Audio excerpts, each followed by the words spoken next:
Hello students, मेरा नाम है अरुण शर्मा और आप सभी का अरुण कोचिंग क्लासेस में बहुत बहुत स्वागत है।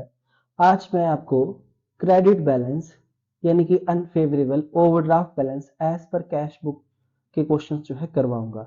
स्टूडेंट्स, मैं आपको question number 11, question number 12, question number 13 और क्वेश्चन नंबर 15 जो है होमवर्क में करने को दूंगा।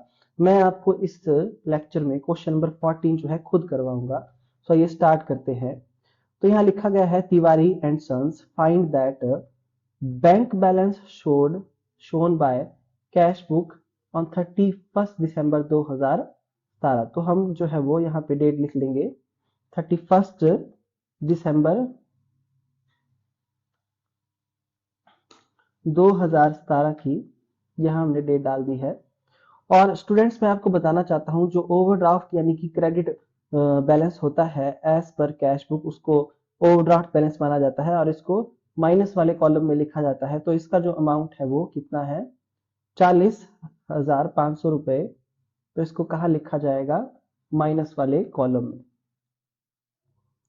सो इसका फर्स्ट स्टेप होता है ये। नेक्स्ट आगे यहाँ पे डिफरेंसेस दिए गए हैं जो पासबुक शो कर रही है। सो स्टूडेंट्स, मैं आपको बताना चाहता हूं, अगर आपका क्वेश्चन कैश बुक से शुरू हो रहा है, चाहे वो डेबिट बैलेंस दिया हो या क्रेडिट बैलेंस ओवरड्राफ्ट दिया हो, आपने हमेशा ध्यान किस पे रखेंगे? आप ध्यान रखेंगे पासबुक पर कि पासबुक का बैलेंस इंक्रीज हो रहा है या डिक्रीज हो रहा है, इस बात पे आप ध्यान देंगे। अगर इंक्रीज होता है तो आप अमाउंट को ऐड कर देंगे पासबुक का बैलेंस, और अगर डिक्रीज होता है तो माइनस कर देंगे। सो आइए देखते हैं। सो फर्स्ट ट्रांजेक्शन यहाँ पे लिखी है।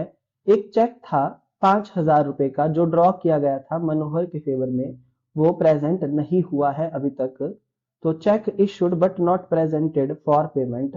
तो स्टूडेंट्स, पेमेंट के लिए प्रेजेंट नहीं किया हुआ है, यानी कि पासबुक का बैलेंस बढ़ा हुआ है, यानी कि इसको डेबिट हमने नहीं किया है पासबुक में, क्योंकि ये जो हमारी साइड होती है ये पेमेंट साइड होती है। तो यहाँ पे बैंक बैलेंस हमारा मतलब डाउन नहीं हुआ है, यहाँ पे शो नहीं हुआ है, तो यानी कि पासबुक का बैलेंस बढ़ा हुआ है। तो इसको हम ऐड कर देंगे स्टूडेंट्स। तो हम यहाँ पे लिखेंगे check issued but not presented for payment.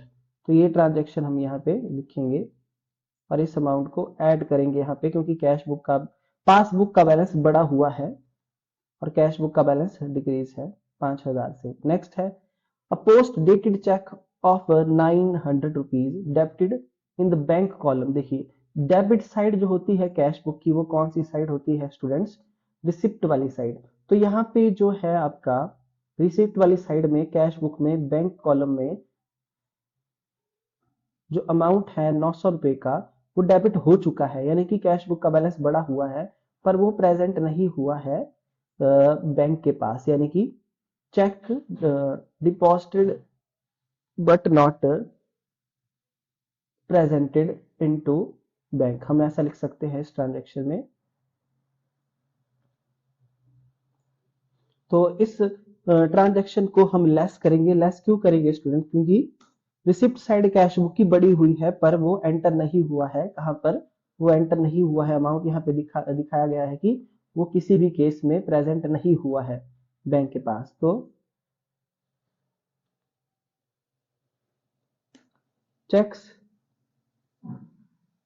Deposited check deposited entered into cash book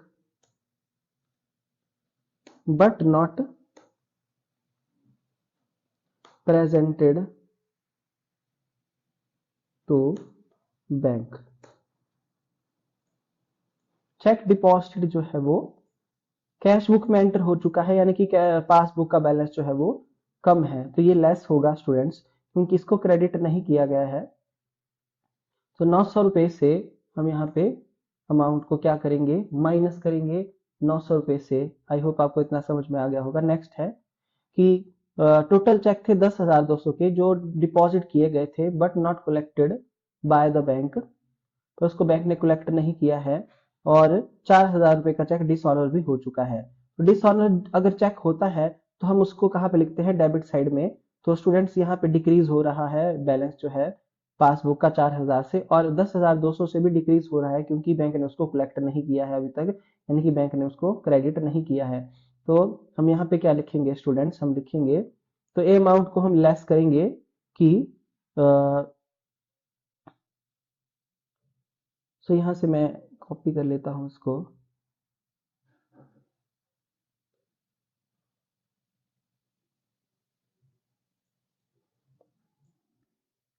सो हम यहाँ लिखेंगे कि less checks deposited into bank for collection but not collected by bank. तो ये अमाउंट कितना है स्टूडेंट्स, इसको माइनस के कॉलम में लिखेंगे, इसको लिखेंगे हम 10,200। तो ये जो हमारा अमाउंट है ये लेस वाले कॉलम में चला जाएगा। और यहाँ पे लिखा है चेक डिसऑनर जो है हमारा, इसको भी हम लेस करेंगे, हम लिखेंगे less check dishonour.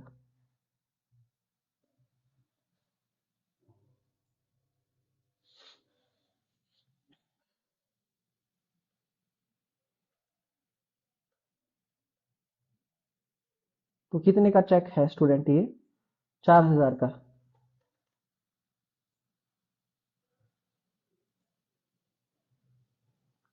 A bill rupees 10,000 retired by the bank under rebate. देखिए एक बिल था जो बैंक के थ्रू हमने रिटायर किया था, मतलब उसका पेमेंट हमने बैंक के थ्रू किया होगा, और बैंक वालों ने हमको 150 रुपए की रिबेट दी है, ठीक है।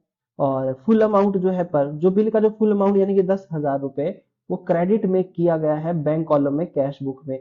यानी कि आप देख सकते हैं कैश बुक की, ये कैश बुक है और इसकी जो क्रेडिट साइड है वो पेमेंट साइड होती है। तो यहाँ पे क्रेडिट किया गया है, यानी कि 10,000 रुपए का अमाउंट यहाँ पे हमने लिखा होगा। और उसके बाद यहाँ पे बताया गया है क्वेश्चन में, आप देख सकते हैं कि 150 रुपए की रिबेट दी है स्टूडेंट्स। तो मतलब 10,000 का ये टोटल बिल था, तो 150 की रिबेट दे करके 9,850 रुपए, कितना 9,850 रुपए, यानी कि 9,850 रुपए हमने कहाँ पे एंटर किया है, डेबिट में। तो आप देख सकते हैं कि कैश पासबुक में कम डेबिट है, यानी कि इसका बैलेंस बढ़ा हुआ है, और कितने से 150 से, क्योंकि पेमेंट साइड आप देख सकते हैं कैश बुक की वहां पे 10,000 रुपए एंटर है। तो ये डिफरेंस है 150 रुपए का स्टूडेंट्स। तो पासबुक का बैलेंस बढ़ा है कितने से, 150 से। आप देख सकते हैं ये पेमेंट साइड इसकी है, ये पेमेंट साइड इसकी है, यहाँ पे 10,000 रुपए एंटर है, और जबकि यहाँ पे 9,850 रुपए एंटर है। तो ज्यादा पेमेंट कहाँ पे एंटर है, कैश बुक की पेमेंट साइड में बैंक कॉलम में, और कम पेमेंट यहाँ पे कितने से, 150 रुपए से। तो आप बोल सकते हैं ना कि पासबुक का बैलेंस 150 रुपए से इंक्रीज है, तो हम इसको ऐड करेंगे, ठीक है। तो हम यहाँ क्या लिखेंगे, a bill for ₹10,000 was retired by the bank under a rebate of ₹150, है ना। तो हम यहाँ पे स्टूडेंट्स जैसा कि आप देख सकते हैं यहाँ पे रिबेट हमको बैंक दे रहा है, तो हम लिखेंगे a bill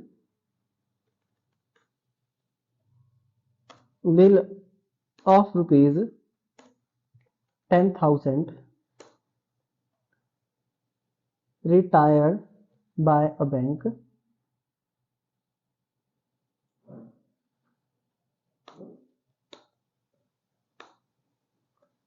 under a rebate of ₹150।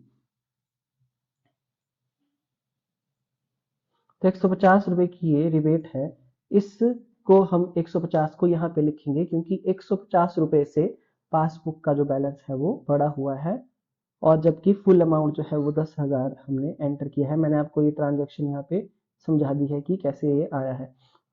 So students यहाँ तक हमारा क्वेश्चन कंप्लीट हो गया। अब हम क्या करेंगे, हम देखेंगे, देखिए कौन सी साइड ग्रेटर है, माइनस वाली। तो इसका टोटल हम यहाँ पे लिख देते हैं। तो इसका टोटल आ रहा है 55,600। तो अब हम क्या करेंगे, डेबिट साइड का जो टोटल है उससे माइनस करेंगे, ये सॉरी प्लस का जो टोटल है 5,000 प्लस 150, माइनस 55600 5450 50450 सॉरी 50,450 रुपए, ये हमारा जो है सॉरी डिफरेंस आ रहा है और इसको हम यहाँ पे लिखेंगे। और 55,600 ये जो है हमारा आंसर, ये मैच कर गया है टोटल।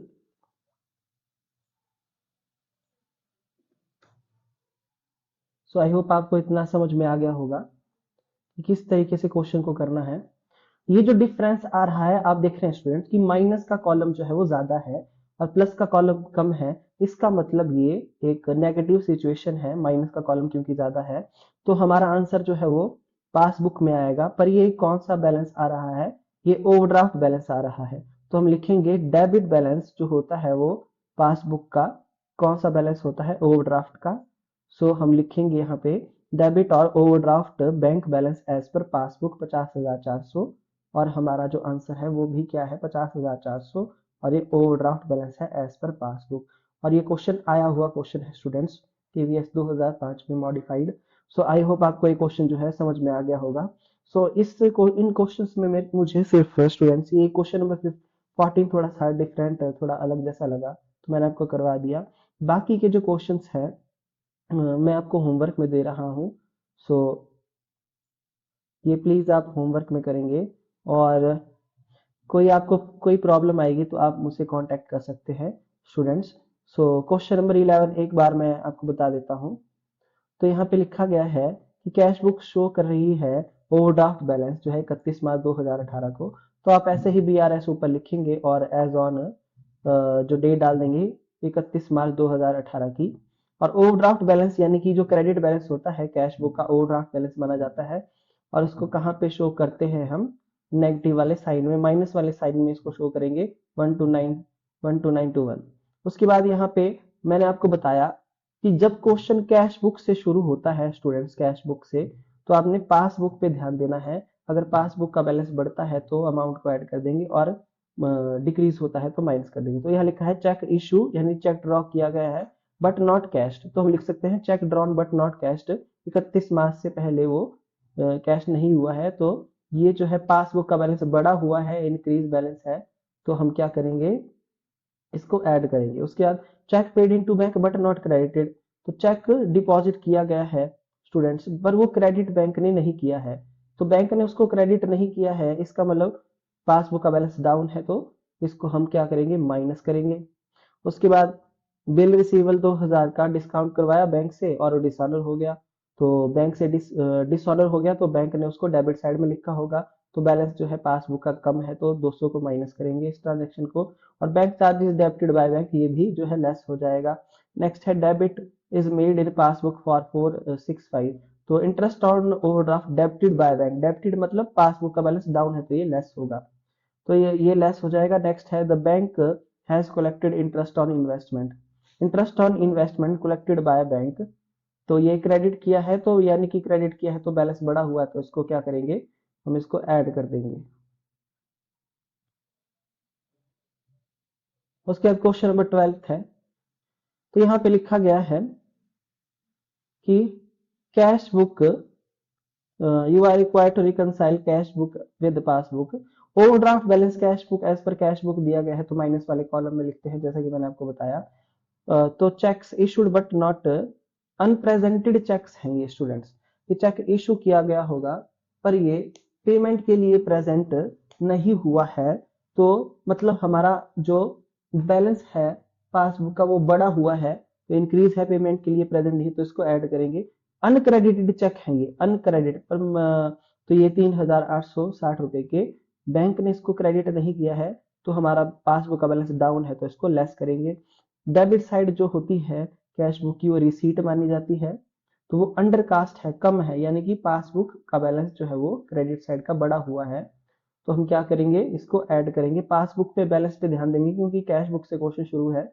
फिर है एक चेक था 920 रुपए का, वो क्रेडिटर को हमने पे किया और वो बैंक के सामने उसने प्रेजेंट भी कर दिया है, पर गलती से उस चेक को हमने कहाँ पे कैश कॉलम में लिखा है, कैश कॉलम में, यानी कि बैंक में उसकी एंट्री नहीं हुई है। तो कहाँ पे, कैश कॉलम में। तो कैश बुक का बैलेंस बड़ा है और पासबुक का बैलेंस कम है। ध्यान से देखो स्टूडेंट्स, इस यहाँ लिखा है एक चेक 920 रुपए का है, क्रेडिटर को पे किया गया है और उसने वो बैंक को प्रेजेंट कर दिया है। तो check paid to a creditor presented by him in the bank but wrongly entered in cash column. तो कैश बुक में कैश कॉलम में लिखा है तो मतलब बैंक पे तो उसका इफेक्ट पड़ा नहीं होगा कैश बुक में।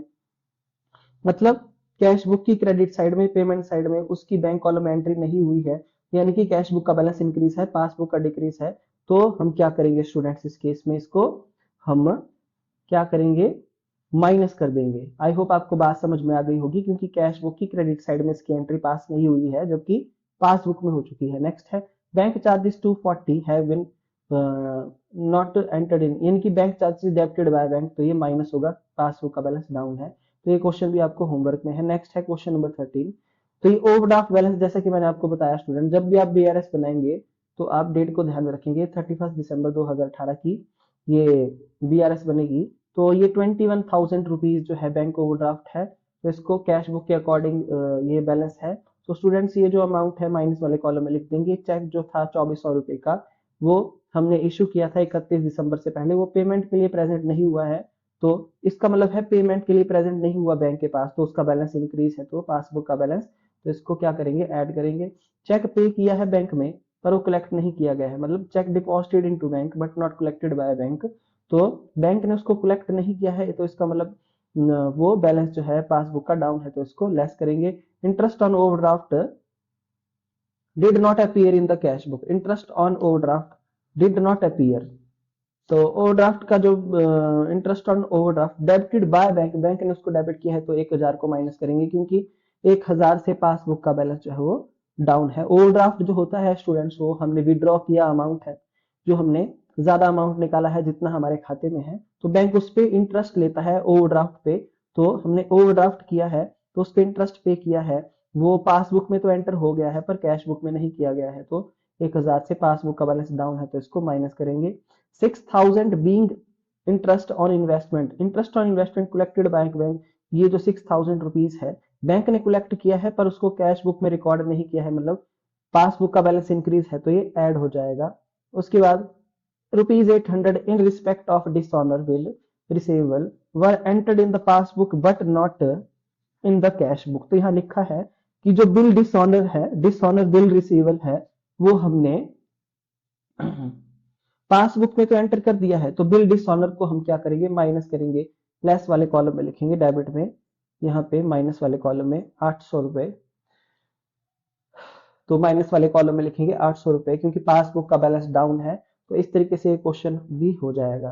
सो आई होप आपको समझ में आ गया होगा। उसके बाद क्वेश्चन नंबर 15 मैं आपको समझा देता हूँ, करेंगे आप खुद दिमाग लगा के। तो यहाँ लिखा है 31 मार्च 2018 को कैश बुक जो है शीरीष की, वो ओवरड्राफ्ट बैलेंस शो कर रही है। सो यहाँ पे आपको पता है कि ये कहाँ लिखना है, अमाउंट मैंने आपको बता दिया है।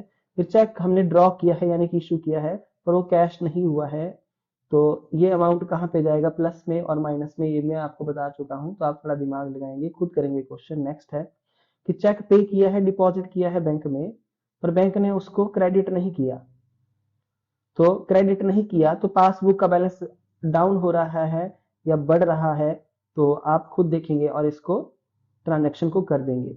उसके बाद एक बिल रिसीवल है 1560 रुपए का, जो डिस्काउंट करवाया है बैंक से, वो डिसऑनर हो गया है, bills receivable discounted with bank but dishonour, तो वो पासबुक का बैलेंस जो है डाउन है, दिख रहा है, मैं आपको ट्रांजेक्शन बार बार करवा चुका हूँ। और bank charges debited by bank, debit किया है तब भी डाउन है, तो ये दोनों आइटम्स लेस हो जाएंगी, थर्ड वाली। नेक्स्ट है कि पासबुक में एक अमाउंट जो है 360 रुपए का, जो रेंट है गोडाउन का, वो डेबिट किया गया है, क्योंकि कस्टमर की इंस्ट्रक्शन है उसके अकॉर्डिंग। तो amount debited by bank as per customer instruction, debit किया है यानी कि पासबुक का बैलेंस डाउन है, तो ये माइनस हो जाएगा, लेस वाले कॉलम में लिखेंगे। और bank has collected interest on current investment, मतलब interest on investment collected by bank, तो ये पासबुक का बैलेंस बढ़ जाएगा, तो ये ऐड हो जाएगा। और यहाँ पे आगे क्या लिखा है कि ये अमाउंट है 2280 रुपए का, तो इसमें से पासबुक का बैलेंस बढ़ रहा है, तो ये ऐड हो जाएगा अमाउंट। सो स्टूडेंट्स, ये क्वेश्चन आप खुद करेंगे जो मैंने आपको होमवर्क में दिए, मैंने आपको क्वेश्चन नंबर 14 करवा दिया है इन केस आपको कोई बात समझ में नहीं आ रही है तो आप मेरे दिए गए नंबर पे कांटेक्ट कर सकते हैं। Thank you so much.